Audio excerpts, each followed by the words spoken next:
5, 4, 3, 2, 1, and go. Hey everybody, welcome back inside another exciting episode of the Stash Report from the Stash Project. Today is October 28th, 2019. And, well, you wasted another perfectly good month of your life listening to me blather on about model cars. We will have a couple of videos coming out this week in terms of the stuff I got in type of videos. We have 2 of those coming out this week. One was filmed about a week and a half ago. I've just never put it together yet. And then another one that I filmed here today. And then we will also have the November compilation that will be coming out in a couple of days on Friday. There will also be another video on Friday that is already uploaded and scheduled to come out on Friday. So that'll be something else. Blast from the past for another video from a series we've done in the past. So, should be an interesting week, I would think. But then, life gets in the way, and we'll see. Always have great big plans, and they meet the road, and nothing actually comes of them sometimes. So, we shall see. At any rate, guys, we have some new kit announcements, although they're all reissues, from the folks over at Oshima for January, and Fujimi was like, oh, hold my beer, I got a February one for you, so we'll cover those real quick, and then we have the kit releases for this week, which are actually mostly domestic kits for a change, and then you can be on your merry way to enjoy your various Halloween activities. So, over at Oshima for January, they are reissuing several kits, and it's sort of an odd mishmash here, because you have 2 kits that have been done before that I guess have been out of production long enough that reissuing them is not just a spot run, it's something to be, talked about, and that would be the reissue of the 1977 Toyota Celica Liftback 2000 GT and the 1975 Fairlady Z Aero Custom. I don't understand why. I'm pretty sure both of those kits have been spot run this year already, let alone normally, so I think perhaps Aoshima is trying to be a little more definitive, if you will, on their kit releases, or their kit reissues, rather than just being a whole bunch of stuff that we add on at the end of the month, most of which we never actually even talk about, because the restocks of those kits come into certain places that I use for, my vendor pictures, if you will, the stuff I put up, the interstitials I put up when I'm talking about kits. For some of those vendors, the restocks aren't even restocks because they never ran out of it before, so they're not buying, more of something they already have in stock. So, I don't know. We'll see how this all works out. They've been doing this the last couple of months, so, good on them. Reissue of the Lamborghini Huracan, just the regular Huracan. This is being announced in this format for like a January release because this is going to be the next kit added to the new version of the supercar line. For people who don't know, Oshima has a supercar line, and they are for all of their Lamborghini kits, mostly. The Pagani's in there. The McLaren F1 GTR Longtail race cars were in it, and they are deciding, starting at the end of 2019, really going into 2020, so this will be really a new thing for next year, that they're going to redo the supercar line and I guess have a more concrete, in their minds, idea of what that means to them, because right now it's the Pagani and the original Lamborghini Countach, the 1974 one, this one, the yellow box right here. Those are the kit number 1 and kit number 2, and kit number 3 is going to be the Huracan. So, yeah, I don't know. We'll see how that goes as it develops. I'm not exactly sure what the point of it is right now. At least the model car and the tuned model car made sense. The model car was all factory stock stuff. It gave them the opportunity to reissue a whole bunch of stuff that hadn't been out in 20 plus years, reissue other things that had multiple building options. The tuned model cars, we're finally seeing those starting to put out some kits that have not been available in quite some time either. I'm not exactly sure what the point of a new supercar line is when you already had a set of kits designated as the supercar line. So, again, we'll see how it develops over the course of next year, I guess. The Pagani Zonda is still out there as a thing that may come next year, but I don't, other than that, I don't see any movement would be probably the best way to put any movement in the supercar line, where you're like, oh my, I can't believe the supercar line is so fantastic. It's just reissues the stuff that's already out there. So, all right, whatever.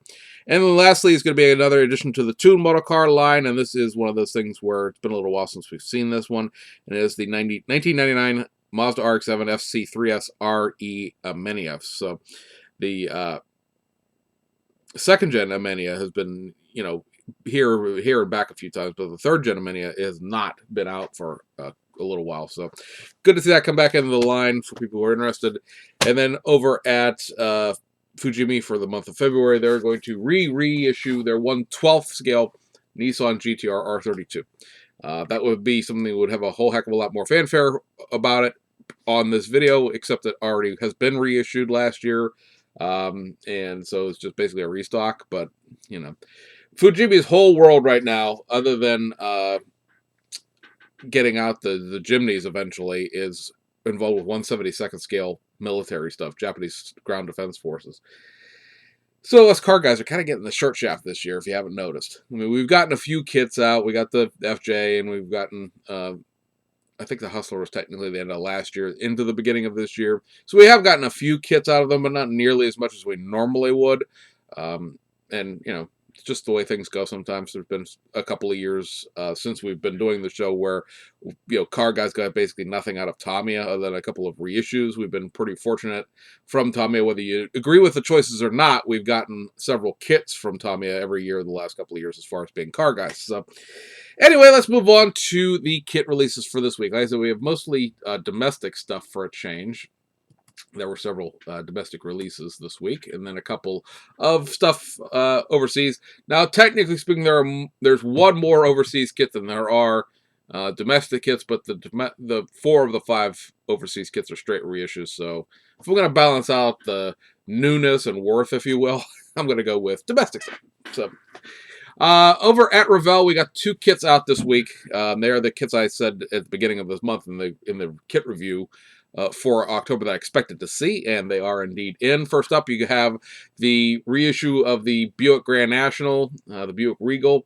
This is going to be a 2-in-1 kit, so this will be the first time that the GN and the GNX are both packaged in the same kit, so you do get both sets of wheels. There's a few engine differences between the GN and the GNX, as I recall, and it's good to see this back out in sort of a factory stock format. It doesn't have big donkey rolly wheels underneath it or anything else like that. Neither of these kits are a surprise because we've already know about them. Now, going on for the rest of this year, I'd be very interested to see what that will hold, other than the release of the Land Cruiser, because there really wasn't much left on that on that information board that Ed Sexton's been traveling around with once you cover these 2 kits. The Volkswagen, the Tom Daniels Volkswagen van thing is tied up in licensing for some reason, and that was really pretty much the only other thing was on there other than this stuff, because the Grand National got added midway through the year, and now it's out, and this next kit got added midway through the year, and now it's out, and that is the 66 Chevrolet Impala SS396 reissue. So I saw a few people like, well, okay, first of all, it's been 9 years since this kit was released. When it came out in the Street Machines version, it came out in 2011. So it's been 8.5, 9 years since this kit was released. So there's that. It has not been on retail shelves in quite a while. So this is just follows the normal kit recycling, if you will, for Revell, even pre-buyout. Habaco's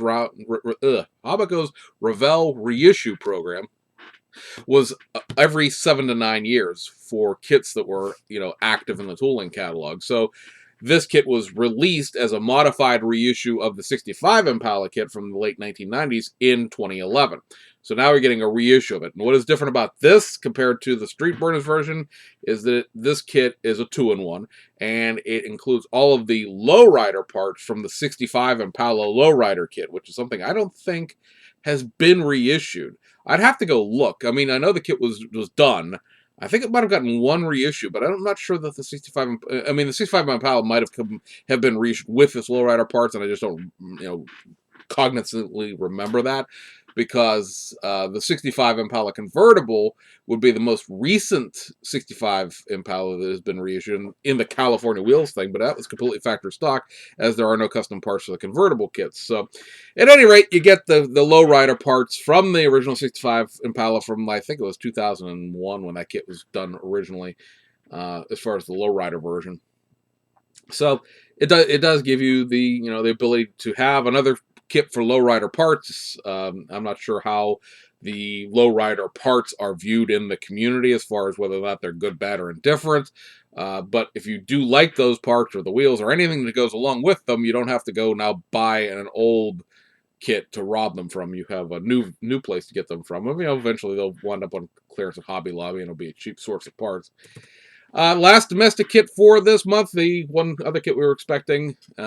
This is the Salvino's JR release of the Rainier Racing Cale Yarborough 1984 Monte Carlo. So this will be, I believe, Cale Yarborough's 1984 Daytona 500 winning car. This is, somebody pointed out to me, there's much more into NASCAR than I am, but this is basically the same livery that was on the original monogram Monte Carlo. That this is obviously what this is. This is that 124 scale Revell monogram tooling that was sold to Atlantis, then sold to Salvino. So this is that tooling. It's not a new tool per se. But the livery for the kit, as Monogram did it a couple times, was never correct. It was always missing some decals. And so this livery is complete. Whether or not that's enough to make you go out and buy one, I don't know. That also probably would depend on how much you need a notchback Monte Carlo for a NASCAR project, because now obviously this one's easier to find. You might argue that if you wanted a blank base kit, getting an original one isn't that hard to find either, and probably nominally a couple of bucks cheaper if you didn't care about the decals. But for people that do care about racing liveries, like I said, this is an option to see how the molds have fared over the course of the years. We know there's the couple of issues with the Regal having to get glass redone for it, and now the windshield doesn't quite fit, but then the windshield didn't ever really fit. That whole debate that circulated around that kit when it was reissued. So at any rate, that is back out there for people who are interested in vintage NASCAR, because I mean, really at this point, that's what 34 years ago. So that is vintage. So overseas, we have 4 kits from Oshima, and these are the spot runs for this month as far as just kit restocks. You have this. It is the Nissan Silvia Super Silhouette race car from the 1980 Super Silhouette series that ran in Japan. The 2002 Nissan R34 GTR Nismo Z-Tune. As far as I know, the Z-Tune from Tamiya is still in the catalog. It is a better kit overall, although it does have a few accuracy issues, but so does this. Plus the R34s from Oshima have pretty much everything already molded to the chassis plate, which makes detail painting it kind of a pain in the butt compared to the Tamiya one where everything is separate. So know that going in, but this is, I don't know. I'm pretty sure the Z-Tune is still in Tamiya's catalog, so I can't even say like this is easier to find. So, at any rate, it's back out. Reissue of this, the Subaru Sandbar 2011 little pickup truck thing in the World Rally Blue metallic paint job, and then this, which is the 2006 Daihatsu Copen. This kit, as it comes parts wise, you can build about 3 or 4 different ways. You could do a Copen overseas version, which is the left-hand drive version that they exported to like Germany and places in Europe. You could do the Copen Ultimate Edition and Ultimate Edition 2, and then you can also do the 10th anniversary version, although I think the 10th anniversary and the Ultimate 2 are technically more or less the same thing, just some decal differences between it. But you get like 2 sets of wheels, three different sets of grills, 2 different kind of seats. They're cool little kits, and I mean they're little. They're only about yay big or so when they're done being built. So that is back out there. And then the one release from Hasegawa that's actually legitimately something kind of sort of new. It's not new per se, but at least it is a modified reissue in the sense of having new graphics involved. And it is this, the 1994 JTCC Gathers Honda Car Audio Civic Ferio. And as we've told you numerous times since this kit has been announced, and in the monthly recaps, and every other time I get a chance to talk about it, this is the last Civic Ferio that was run in 1994 that Hasegawa had to do livery-wise. So buying this kit along with the Civic Ferio kit that came out earlier this year, the number 88 car, you can build every Civic Ferio that ran in JTC in 1994. And with this kit coming out, that now means that you can build, I believe, 17 or 18 of the 31 cars that ran in 1994. So if they would ever go back and revisit the 318Is and do those liveries, then you would be able to build almost pretty much every single car other than the oddball things like a Mazda Lantis and things like that. So anyway, the graphics package on that was pretty much exactly what you see on the box art. It's in two big chunks. There's a big chunk and a little chunk. It's a little chunk for before the front fender that's on the front bumper, and then that whole side panel is one great big decal. So it should be interesting to see how well that fits. Fortunately, the Civic, while it has a couple of undulations in it, doesn't have door handles that stick out or anything like that, so it shouldn't be too terribly bad. And it's just cool. It's a cool graphic scheme, I think. Probably one of the better ones that was not was a standard car. The 77 car ran the entire year. I believe there's a podium or two in there for it. But if you watch our 1994 JTCC season video, which will be coming out later this week, you'll find out that the Honda Civics never actually won anything that year. In 1994, the JTCC went over to what were known as FIA Group 2 specs, which required everybody to run sedans.